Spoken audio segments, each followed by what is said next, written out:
This is Schooled by Gru for our Family Plays Games. And this October edition, I want to look at the reality that board games are truly for everyone and explore a very brief history of board games to support that perspective.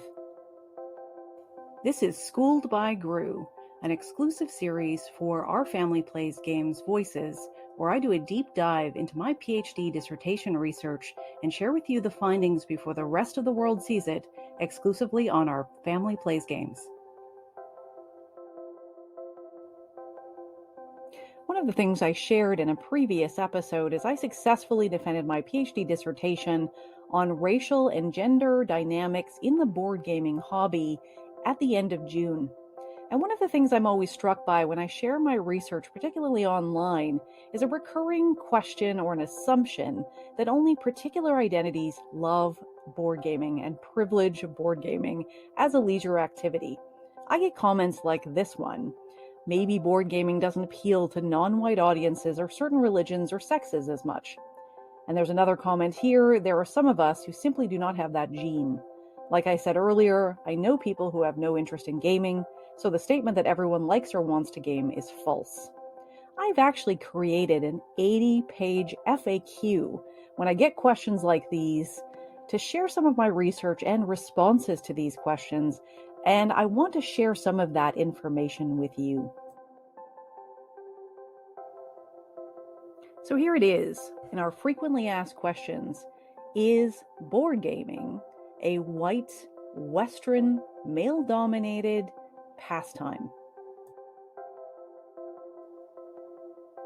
And one very important demographic fact to keep in your mind as I walk you through some of these early histories of board gaming is 80% of the world's population is Black, Indigenous, or a person of color.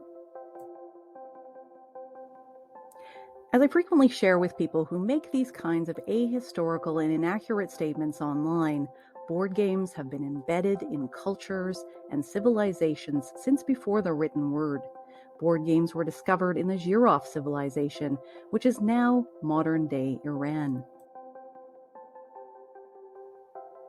Indeed, many of the board games that we all enjoy today have their origins in the Middle East, Africa, and Asia.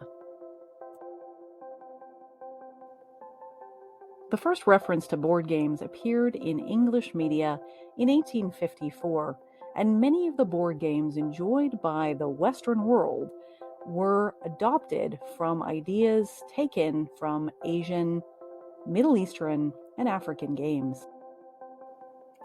One of the oldest known board games, Senet, was found in the tombs in the pre-dynastic and First Dynasty of Egypt in 3500 and 3100 BC. The game of Wei Qi, otherwise known as Go in Japanese, has been traced back to 625 BC in China. The game of Bonkala has origins that trace back to Africa in the 7th century AD. Today there are hundreds of variants of this game played all around the world, with some literature suggesting that early followers of the Islamic prophet Muhammad carried player boards with them as they traveled around the world. There are so many examples of indigenous cultures and board games. This is but one of them, a pre-Columbian Aztec game called Patoli. It was played with rolling beans with white pips or white markings, some beans having blank sides, and it was played by the Aztecs in 1300 AD.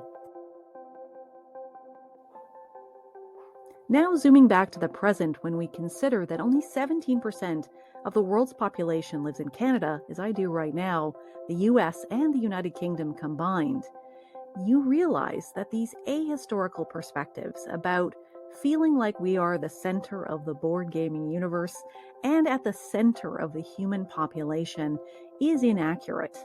So think about some of these perspectives, these historical stories of board games embedded across cultures and civilizations all around the planet the next time someone tells you, well, board games are more of a white male phenomena. This has been Schooled by Gru, the October edition, How Board Games Are for Everyone and Have Been Embedded in Civilizations Since Before the Written Word. Thanks so much for listening.